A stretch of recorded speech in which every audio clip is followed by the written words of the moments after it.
ایک شخص قربانی کا مہنگا ترین جانور لاتا اور اس کی قیمت بڑھا چڑھا کے پیش کرتا، خوب دکھاوا کرتا اور لوگوں کی واہ واہ سن کر خوش ہوتا۔ ایک سال یوں ہوا کہ اس کے پاس مہنگا جانور خریدنے کی رقم نہیں تھی۔ وہ بڑا پریشان ہوا اور ایک دوست کے پاس ادھار مانگنے پہنچا۔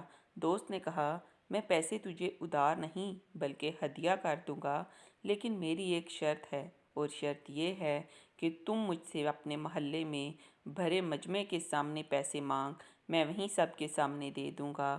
یہ سن کر اس شخص کو بڑا غصہ آیا اور کہنے لگا، میں اپنی عزت بچانے کے لیے تم سے پیسے مانگ رہا ہوں اور تم مجھے بے عزت کرنے کا منصوبہ بنا رہے ہو، اس سے تمہیں کیا ملے گا؟ دوست نے کہا، میں بھی دکھاوا کر کے لوگوں کی واہ واہ سمیٹوں گا۔ وہ شخص کہنے لگا، نہیں، مجھے منظور نہیں، میری ناک کٹ جائے گی۔ دوست نے کہا، میرے دوست، تم بھی کتنے عجیب ہو، تم خود تو دکھاوے میں دی گئی رقم کو قبول نہیں کر رہے اور زمین اور آسمان کے خزانوں کے مالک سے یہ توقع رکھتے ہو کہ وہ تمہارا دکھاوا قبول کر لے۔